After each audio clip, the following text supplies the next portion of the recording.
Hello and welcome to the take-home show for AEW Revolution. We are reviewing Revolution. the 2/26/2020 episode that happened in Kansas City. Oh yeah. Um yeah. It was it started off brutal. Yeah. Started off with Mr. Kenny Omega and Pac with their 30-minute Iron Man match that felt like it went for forever and it felt longer than 30 minutes. And Kenny Omega took a lot of bumps. I think this was their best match of the three that they've had. Yeah, it was. It was just shows. It shows what Kenny can do. Yeah. This has to be Kenny's best match outside of New Japan Pro Wrestling. It was dramatic. It was over the top.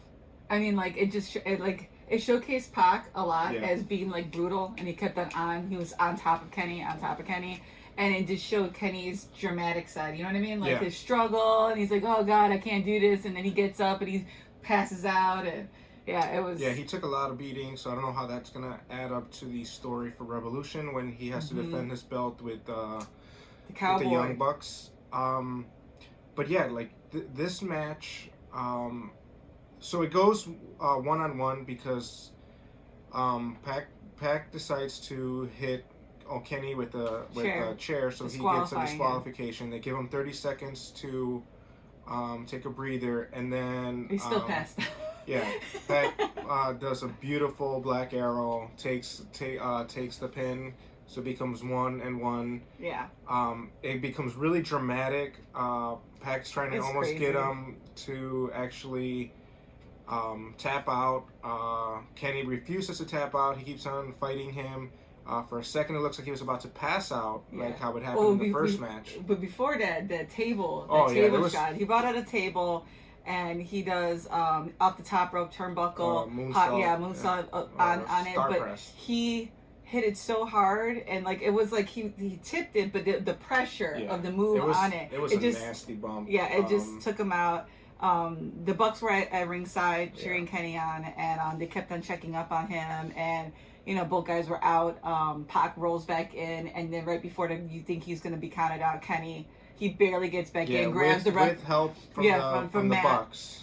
He grabs the ref's leg and is like being dragged back in, and it's dramatic Kenny stuff. It's like you said. The timer runs out as Pac's about to have Kenny pass out. Yeah. So we all assume it's a tie. Pac gets angry, attacks the ref, and then it's announced that they're gonna have a sudden death round. Aubrey comes out to a roaring crowd. Yeah, she's so. Like, she just the pop for her was like if she was like the third man in the match. So kudos to Aubrey. You're amazing. And Pac was distracted because he was so angry that Kenny was able to do V-trigger, and then that nasty V-trigger. He just like in the standing one, how he just like tiptoes up, and so he does it so flawlessly. Then he does the one-winged angel and wins. Then Pac is angry. He goes goes off on the ref. Yeah. Goes up the ramp. Tony Schiavone's gonna interview him, and then out comes Orange Cassidy, which was totally weird. And Pac had already attacked him and called him a joke. But like before. For Orange Cassidy to come out of his own free will without the best friends, he's still angry that Pac called him a joke. So he comes out to confront him. Angry's it's an overstatement because he really doesn't really show. I mean, he took his glasses off, so if you consider that him being angry, then yes, he was angry. He was still a little bit peeved. I would say that that he was called a joke. But the match was great, and so we're gonna see how this brutal beating that Kenny took is gonna play affect. Yeah. Oh, speaking about Orange, but then right after Orange Cassidy, they announced Orange Cassidy's first actual match, singles match against Pac at Revolution. So I think that Orange Cassidy is going to be highlighted because he's a really good wrestler. If you actually see his wrestles outside of his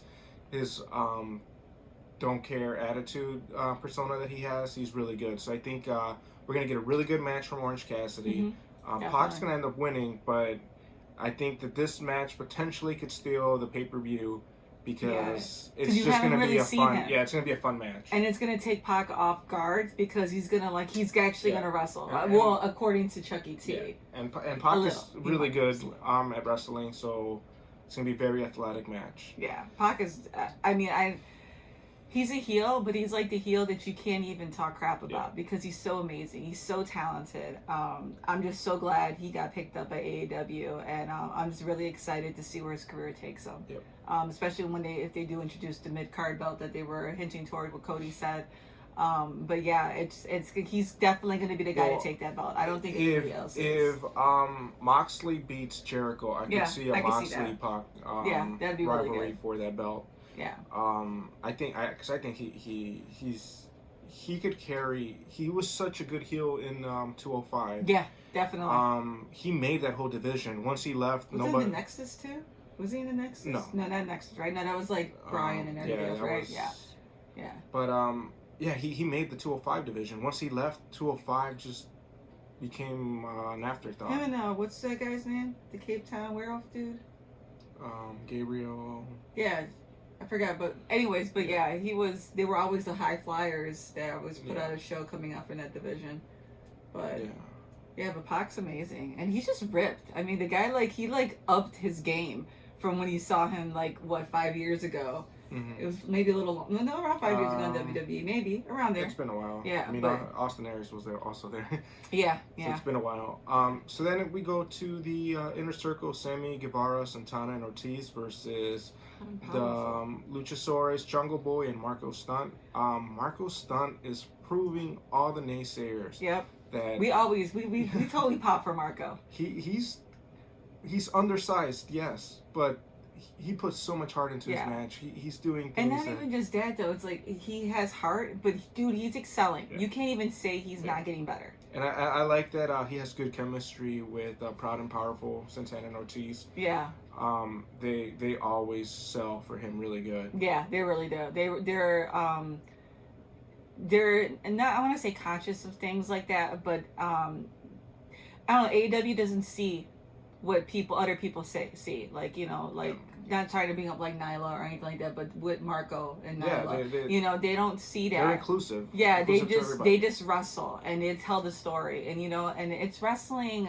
Not all of it's going to be real. You guys do know it's fixed. Please tell me you know that. There's already outcomes that are just waived. It's a dance. And they dance with Marco, and Marco he puts on a really good performance. It was a good match. I think Jurassic Express and the Inner Circle, there was some really good triple attacks that they did, triple teaming that they did that just was very well organized. But I don't know. I was talking to you while the match was going on. The only thing I feel a little bit mad about is that they kind of Inner Circle has this thing about it with Hager and Jericho, this kind of aura where they take care of business. They're like the enforcers.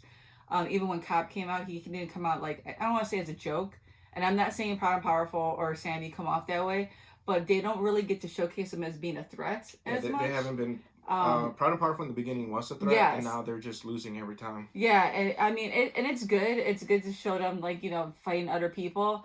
But at some point, though, they're the Inner Circle, and if you're going for this kind of not Bullet Club persona kind of thing, but you know what I mean, this faction that's supposed to actually do something in AEW, they really need to start to consider that a little bit. They need to be at least expected to win. I think that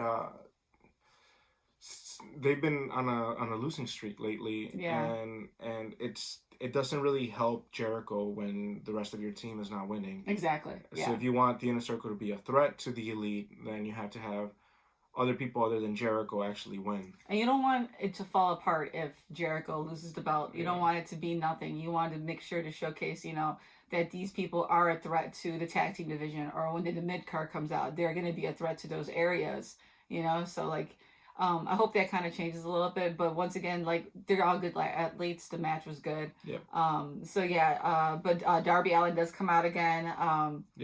Going after Sammy. Sammy Guevara was about to hit with the sock, the 8-ball that they call it, and Darby Allin comes out, stops that, and Jungle Boy is able to get the pinfall. Yep. Darby. and Sammy Guevara's whole storyline is it's getting very hyped for Revolution, so that's gonna be a good match too. That's definitely a good match. So then we go to the Best Friends with Orange Cassidy and the Butcher and the Blade with the Bunny. Yep. This was a decent match. Yep. The thing again goes with the Butcher and the Blade are in the same spot as Santana and Ortiz. We're supposed to take them as a threat. They come off as a threat in the match.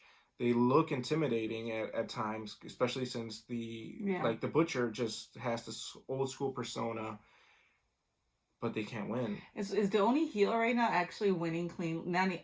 Cleanly, but it would be Jericho, because Moxley's not really a heel.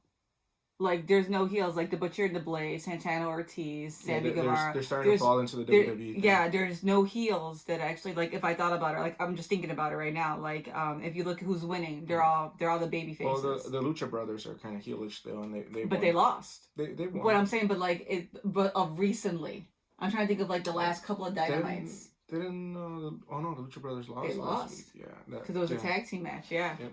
So I'm just like, they're going into they're falling into this babyface always winning. So Dark Order's gonna come on, they're gonna lose too. The storyline for the babyface is always better when they overcome challenges. Yeah, which was nice because then you could go back and say Kenny did lose against Pac. Like, like there's that drama. Like him and Moxley. You know what I mean? Like they had this drama.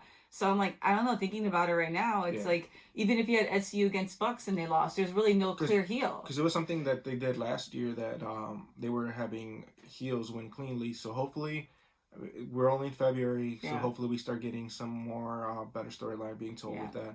Yeah, but that was the only thing I said, because when you said the Best Friends took it, I was just like, wait, I'm like, I really don't remember that many heels actually winning. Okay. Anyways, so then, they announced the Pac match, and then, Yuka comes out versus Big Swole versus Sheeta and versus Shayna. Yeah, sorry. And I'm just like, this match was fun.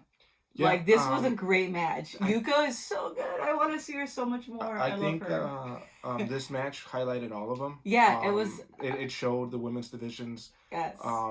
4 really good wrestlers. Yeah. I was cheering for all of them.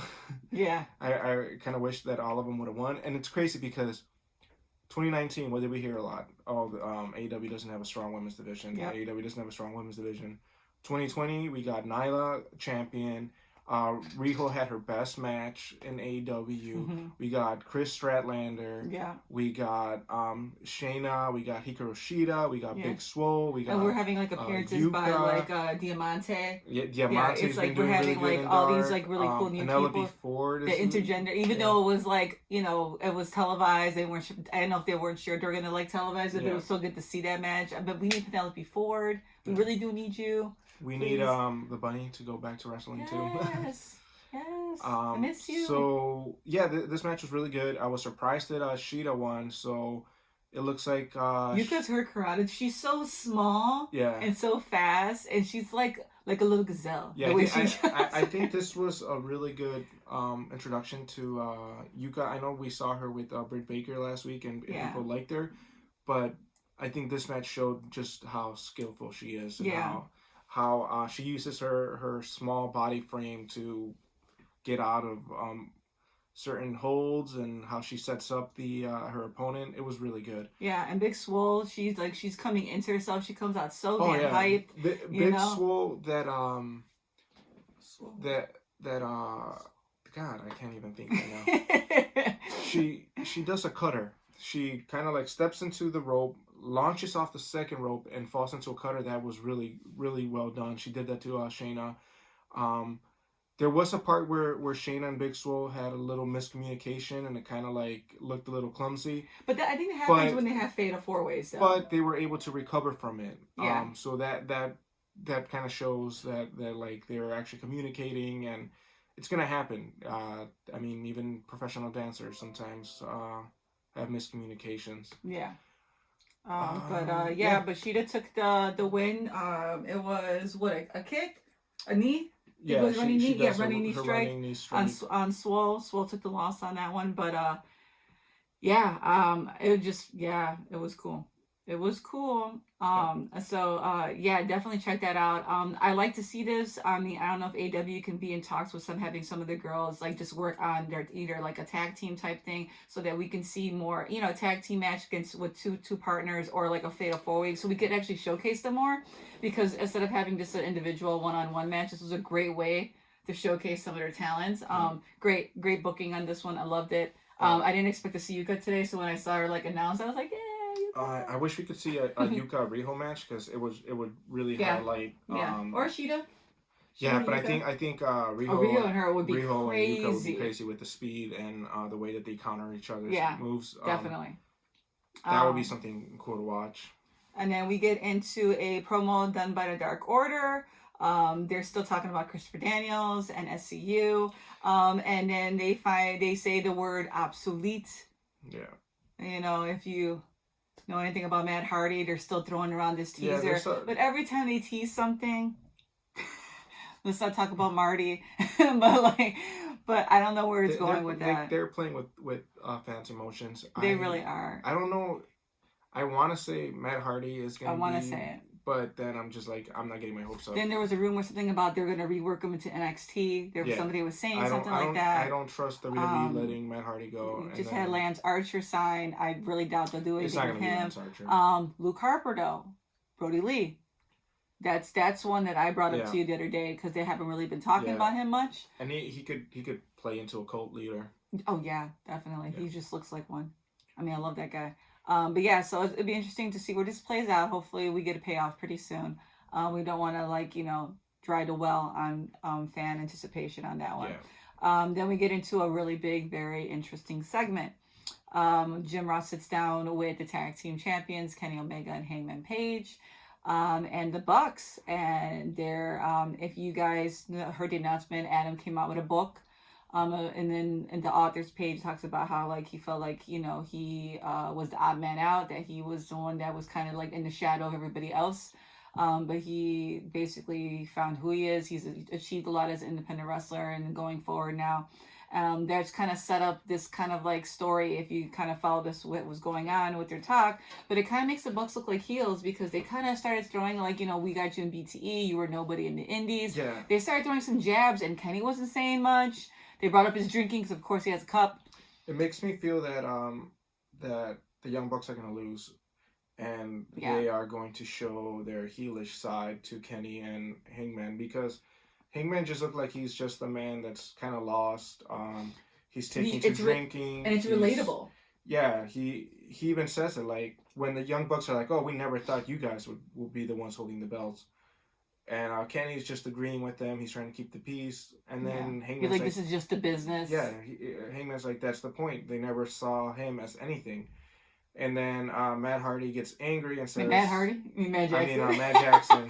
Deletes. Gets angry and he starts just laying in on him, we're the ones that brought you into the Bullet Club. We're the ones that brought you into All Elite. Now look at you, you're a star now. We brought you into BTE. If it wasn't for us, you wouldn't be anybody. You were just a jobber in ROH. Mind you, I'm trying to get ready and figure out my cosplay for C2E2, and I stopped everything because I couldn't believe this was coming. Matt plays that where do you think you're going? If you watch BT, he could come off really like an asshole, and all of a sudden this it was a real really quick. Good promo from the Young Bucks. Super good promo from the Young Bucks, and it's I'm not even mad at it because I kind of want to see where this is going now. They intrigued me so much, but man, it was hard to hear what he was saying to Paige because you sympathize. I don't even know how that happened. If you've ever felt like you just weren't good enough and you were being overlooked by your friends or by anybody else in whatever profession you're in. You kind of related to Hangman. Yeah, you're on this ride just because you're his friend. You're their friends. You're the afterthought, Yeah. So it was really good. It was awesome. I think that I could be completely wrong, but I think that Omega and Hangman are going to find a way to win that match. Yeah. And it's going to rip the Elite apart because the Young Bucks' true colors are going to show up. They keep on talking how they're proud of them, but I think it's going to come out that they're going to be angry, saying you don't deserve those belts. We're the best in the world. You guys are just it's going to come out and it's going to get nasty. Yeah. So I kind of want to see that drama. Yeah, I mean, and then that's to see what happens on BTE, where they're gonna go with that. You know, are they gonna start being ignorant to like Brandon Cutler? You know what I mean? Like, it's just this weird like turn of events. I mean, you really can't hate the Bucks because we've always seen them in the Bullet Club. They can always be heels. You know, the group of them together. You know, and they could always be faces together. But this is gonna be a clear divide between what's left of the Elite, because Cody's really doesn't really show up that much in the Elite videos. He's more into like the Nightmare family. Yeah, and that's his thing, which is cool. You know, he popped in when they were all singing in the washroom stalls in BTE, but he's not really there. So I mean, like, it's interesting to see. God, I don't want Kane to break my heart, man. So that could be a way to bring Cody back into the Elite. He has to be the peacemaker. Which is weird because he was the problem the first time. So it'll be a reversal of roles, but it could be interesting. Yeah. So and then go ahead. Yeah, we go into the weigh-in. Which was like done in like Las Vegas fashion style. Like, these girls came out, they had like a red carpet. It was all legit. They came out, the inner circle came out in their freaking sweats and stuff. Like their jogger suits. It was like, what? The best part is that they had a guest announcer, Michael Capetta, and Jericho says, "Listen here, little weird man. You might have a long career, but you're not that good because WCW is no longer in business." And then Santana says, "That's right, you did that." So they blame him for the fall of WCW. And if you can imagine how ignorant that sounds, it sounds that ignorant. It was a really cool little moment there. But there was like 27 people in the ring, and it's like there was like the 6 inner circle with the girls, and then Moxley. Yeah, but you know, just like, hey. So Moxley looks like he's been working out. And then good. Jericho stalled his weight in, and before he stepped up into the scale, he says something to Moxley. Moxley headbutts him and breaks his nose. Looks all jacked. Jericho's bleeding. Then the Painmaker Posse, as they were called today, they were not the Inner Circle, they were the Painmaker Posse. They have 2 personas now. They start attacking Moxley, and then Dustin Rhodes comes out, starts attacking Jake Hager, throws him into the Dipping Dots. And then you get the Dipping Dots chant, you know, because that's what we do at wrestling events. This was a throwback to Cody and Jericho and the Dipping Dots. All the roads go toward Dipping Dots. But JR was saying, by God, why the Dipping Dots? Classic JR. And then Darby Allin comes out again because he ain't done. Darby Allin comes out to beat up Sammy, but Sammy gets a cheap shot and breaks the skateboard on Darby's face. It just goes into chaos. And then it ends with Jericho doing going to be a paradigm shift, then Santana has a low blow, Judas Effect. Yeah. So if we follow WWE logic, Jericho came on top, so that means that we might have a new champion on Saturday. Well, my friend, shout out to Caro. I'm not really sure if that's your real name yet, but I'll meet you on Friday at C2E2. We were talking about Nyla signing up on Sunday, same time as Moxley. So champion and champion at C2E2 booth, and I'm like, I was like, foreshadowing. So I feel like it is time for the belt to change. Yeah, and Jericho's gonna look good in the chase. Jericho does everything well. He dresses it for every persona and every situation. Or Jericho, since Cody and MJF's storyline will come to an end, Jericho could just start talking crap to Cody, and we could have a Cody Jericho thing. Yeah, and that would open up for somebody else to be in the title picture. I mean, Jericho's been pretty consistent. I mean, he deserves a little bit of a break, too. Yeah, he's been there, like, almost every Dynamite. And then I think Jericho has some New Japan Pro Wrestling things commitment coming stuff? Up. Yeah, probably. Especially with that coming up. But, we're looking forward to this. This all looks good. Did they not say anything else for Revolution besides Orange Cassidy? So, you know, Orange Cassidy. Chris Stratlander versus Nyla. Yeah. Orange Cassidy and Pac. We have. I'm thinking there's gonna be some Dark Order thing with SCU. Yeah, probably. Well, they said Saturday there's gonna be the Absolutes. So it's the Dark Order versus SCU. They have a match in Revolution.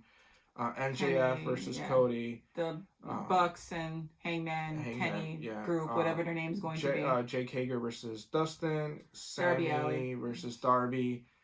And I think that's it so far. Unless hopefully we get another girl match. I'm hoping for another women's match.